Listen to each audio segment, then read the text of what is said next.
At Vapor Craze, an e-cigarette shop across from San Diego State, Jeff Pasqua puffs away, or as he calls it, vapes.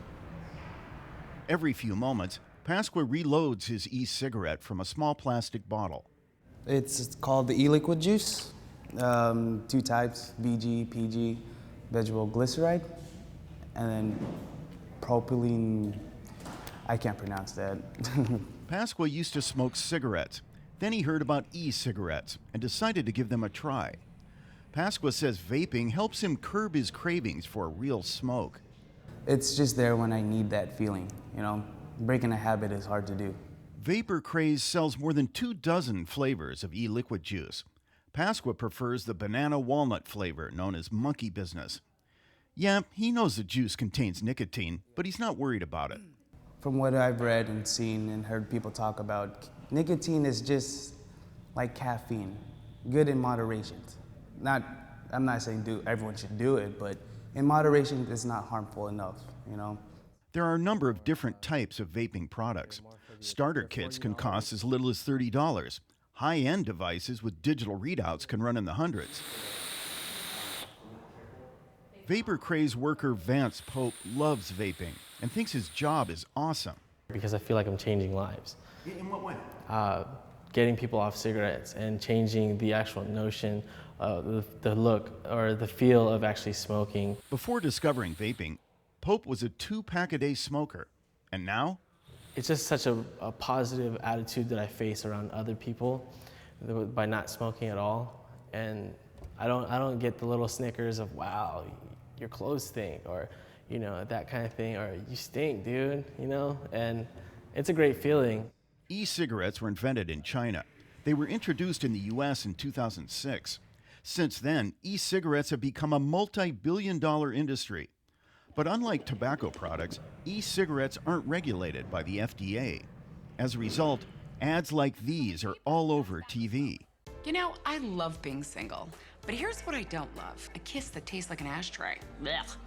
I'm Jenny McCarthy, and I finally found a smarter alternative to cigarettes. I want you to get it out. I want to see it, feel it, hold it. Some accuse e-cigarette makers of targeting young people. The Centers for Disease Control says 1.8 million teens used e-cigarettes last year. That's a 100% increase over just the year before. Word on the street is e-cigarettes are sort of cool and high-tech. The big question is, are they safe? We don't really know what the hazards are because the research hasn't been done. Now, I think the biggest hazard is nicotine addiction and the normalization of smoking. I mean, the renormalization of it. And this is really disturbing because it's taken us decades to get smoking to be less than socially acceptable and to be restricted in public places so that people are free from the exposure, and also to reduce the sort of uptake of smoking by kids. Dr. Thomas Novotny is a former U.S. Assistant Surgeon General and longtime tobacco researcher. Novotny says tobacco giants have been buying up e-cigarette companies. He thinks their ultimate goal is to entice kids to take up smoking. I mean, it's going to be all part of the same process of keeping people addicted to nicotine so that they can sell this terribly addictive substance to people.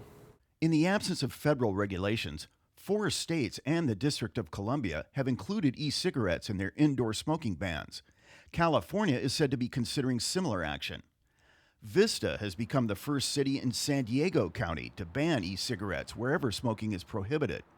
City Councilman Cody Campbell says it's the right thing to do. And so basically we're saying that it's not okay to encourage youth in our communities to choose this product and basically become addicted. The Sweetwater Union High School District is ahead of the curve too. In October, the South Bay District added e-cigarettes to its ban on tobacco products on campuses and at all student events. We had a couple of instances at our campuses where students were bringing them to school. They were showing them to their friends and they were, playing with them. And we just thought, you know what, before it becomes a bigger issue, why not take the step out there and do the right thing for kids? Back at Vapor Craze, Vance Pope doesn't buy the arguments against e-cigarettes. He says flavors like Sugar Daddy and Juicy Booty aren't designed for kids. After all, his store doesn't let kids under 18 buy e-cigarettes.